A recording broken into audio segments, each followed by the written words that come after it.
Old Natty here. I had to crank this one out. So this goes out to all the folks, all the 10K step folks, 80% of your training zone 2, long distance slow runners, long distance slow bikers, all the walkers that I've made comments on your channel about how walking's a waste of time and excessive zone 2, excessive low intensity cardio is a waste of time. New breaking research. Dr. Rhonda Patrick, just past couple days. I'm going to put a link to a segment of the podcast. It's worth a look. I know you don't want to hear it. But this is a great example of why I tell you, you young folks, learn the history. Okay, that's where you should start. In my day, when we went to learn a subject, we started with the history. What went on before? Who did it? Who discovered what? So Dr. Rhonda Patrick and the host of the podcast are blown away and surprised with this new research, because we have discovered that higher intensity training is across the board better than low intensity training. That's the big discovery. 1 minute of high intensity training easily equals an hour of walking. And whatever this research is, they've cited, the researchers looked at the impact of high intensity training on fat reduction, cardiovascular improvement, diabetes control.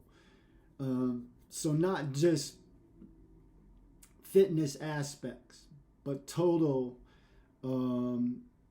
health, lifespan, the whole spectrum. So check that link out.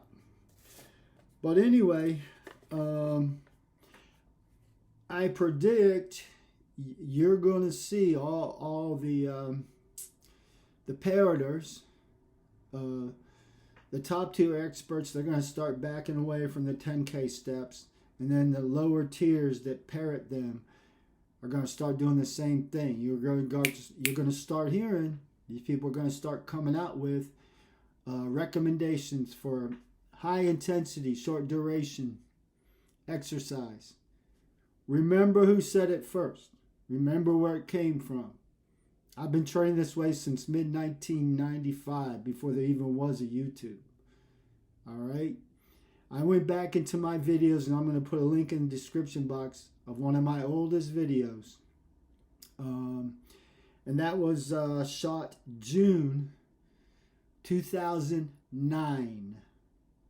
That workout is max pull-ups on one end of the football field, sprint to the other side, max push-ups, max abs, sprint back 5 times. So you get 10 sprints, 5 sets of pull-up, 5 sets of push, 5 sets of abs, no break.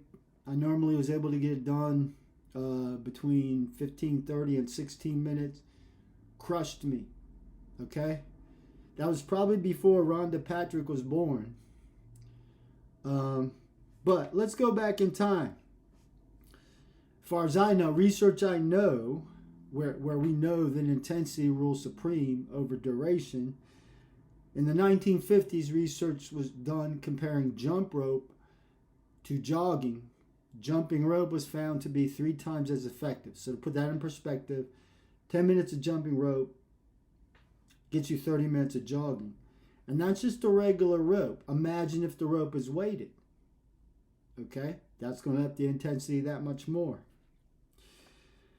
Pre-1970, somewhere in the 60s, research was done, and we found cross-country skiing to produce far greater total fitness and VO2 max. Why? Higher intensity, full body work.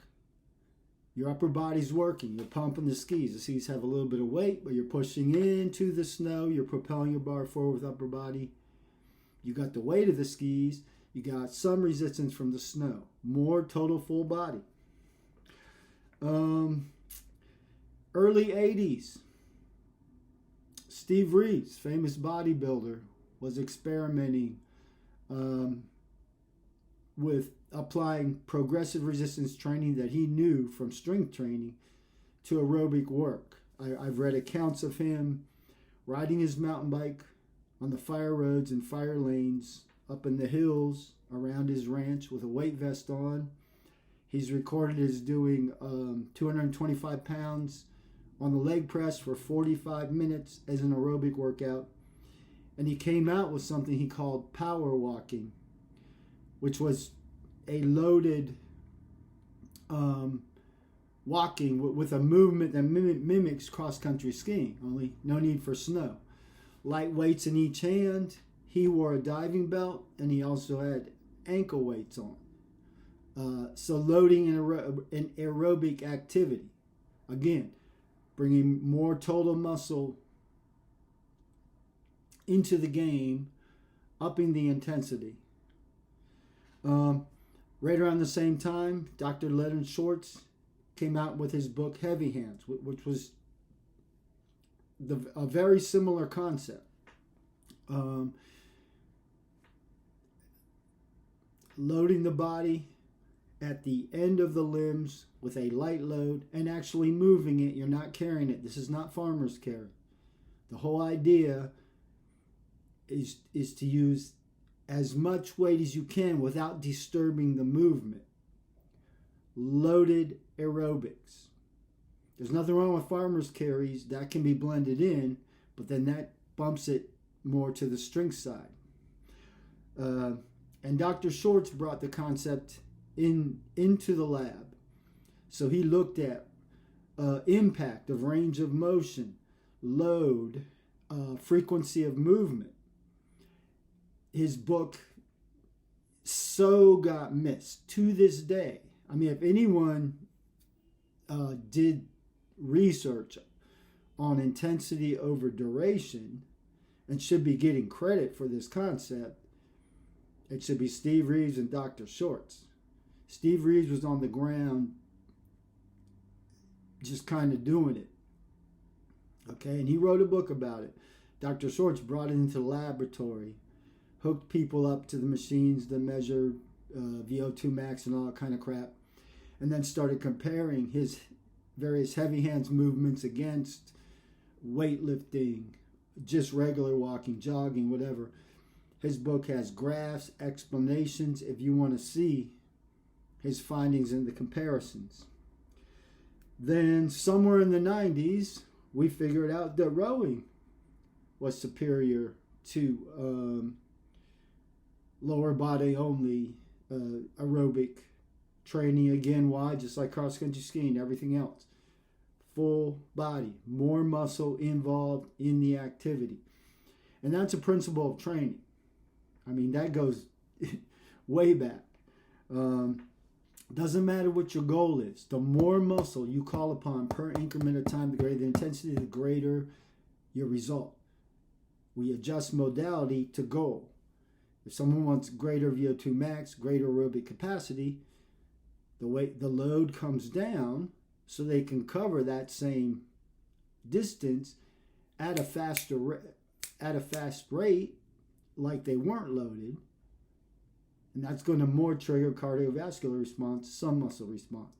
If you want to get big and strong, well, what are the best lifts?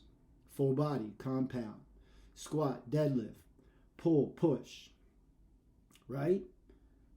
You're going to have a much greater load, so you're going to have a much shorter time under load. You're going to do a set, 8 to 12, whatever. Then you're going to rest because you're shifting from aerobic to strength and muscle size, but the concept's the same. A deadlift is going to trigger a much greater total body growth response than a curl, or really even a bench. But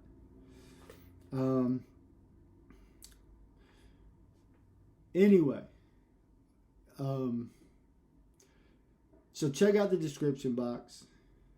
There'll be a link to Dr. Patrick's the interview she gave or did, and that video. There'll be a link to my old workout from way back in the day.